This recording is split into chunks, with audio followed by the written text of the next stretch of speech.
یوه جینۍ بېلارې شوه، هلک سره وتښتېده او یا د ناروا زیاتي ښکار شوه.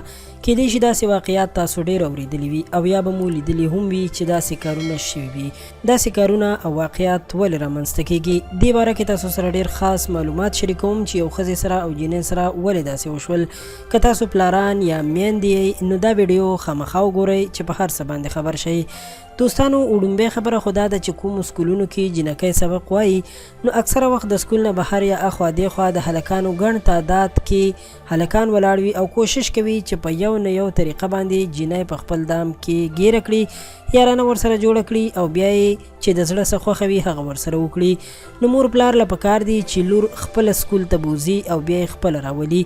په دې سره به دا فایده وي چې اولاد به د مور پلار د نظر لاندې وي او هیڅکله به په غلط قدم اوچتولو نه مجبوریږي. دویمه خبره دا ده چې نن سبا هر سړی کوشش کوي خپل اولاد لور یا خور په پرایویټ سکول کې داخله کړي، خو دې ته بیا خیال نه کوي چې په دغه سکول کې هلکان هم سبق وایي او که نه.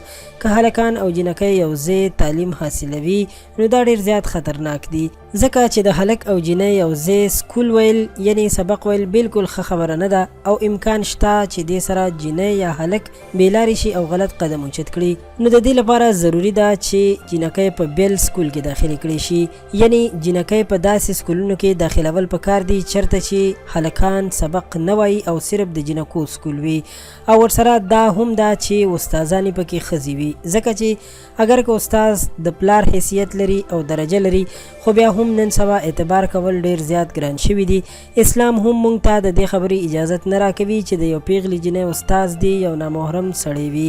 نو د دې په ځای چې بیا وروسته لاسونه مروړئ ښه ده چې اول فکر او سوچ وکړئ. دوستانو، زموږ دا خبرې به اوس هم خلک منفي اخلي او دا هم ممکنه ده چې زموږ خبرو سره اتفاق ونه کړي، خو تاسو یقین وکړئ چې دا حقیقت دی او د دې حقیقت نه انکار کول بالکل نه دی پکار. امید لرم چې دا معلومات به ستاسو خوښ شوي وي. په بچو باندې ضرور تعلیم وکړئ او تعلیم ډیر ضروری هم دی، خو د شریعت په چوکاټ کې چې اولادونه مو بېلارې نشي. زموږ چینل پښتو پوسټ در سره هم سبسکرایب کړئ. ډیره مننه.